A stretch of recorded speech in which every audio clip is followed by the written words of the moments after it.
السلام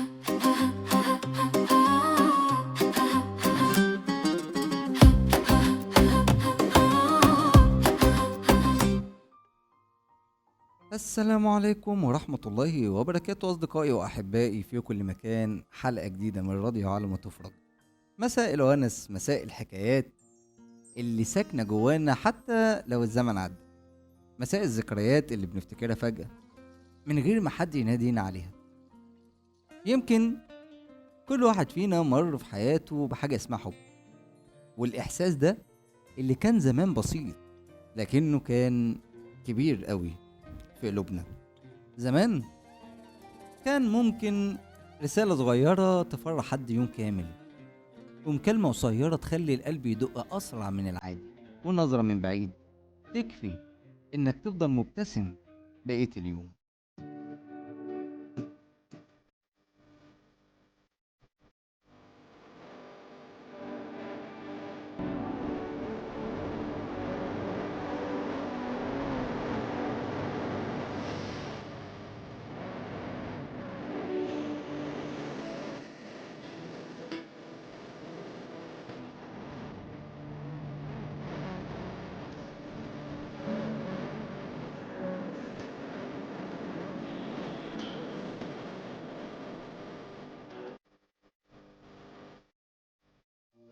زمان كان الحب بيتقال بحذر، وكان الوعد وعد بجد. ما كانش فيه استعجال ولا حسابات كتير، كان فيه إحساس بس. علشان كده الحكايات كانت أهدى، والقلوب كانت أصدق شوية يمكن. لكن مع الأيام كل حاجة بقت أسرع، الكلام بقى كتير، المعاني بقت أخف. بقينا نقول كلمة بحبك بسهولة، لكن قليل لما نقف عند معناها. بقينا نعدي على المشاعر بسرعة كأنها محطة صغيرة في طريق طويل.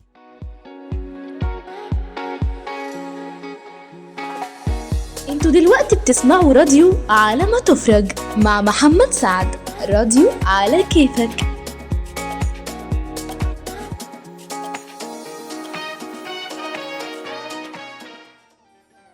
أوقات كتير بنكتشف بعد ما الوقت يعدي إن في إحساس جميل كان بيعدي جنبنا وإحنا ما خدناش بالنا.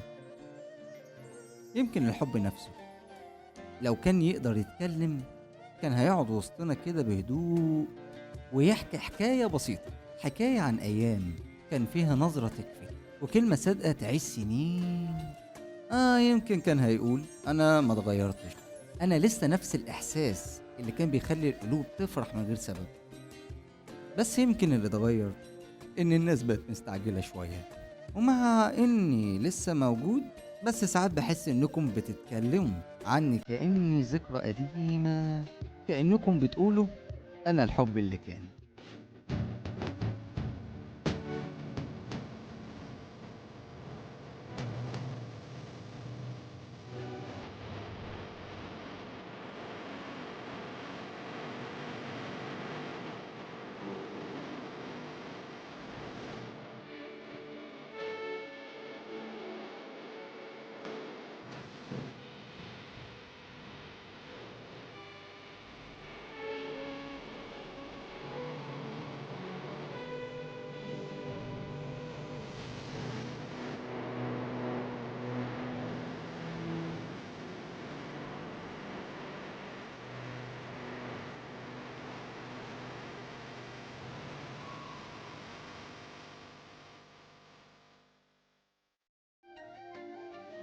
نيجي بقى لسؤال حلقتنا النهاردة، برأيك الحب فعلا اتغير ولا احنا اللي بقينا نستعجل الحكايات؟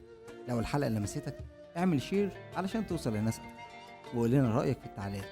كنت معاكم أنا محمد سعد من الراديو على ما تفرج، واستنونا إن شاء الله الحلقة اللي جاية يوم الخميس الساعة 9 ونقول لكم باي.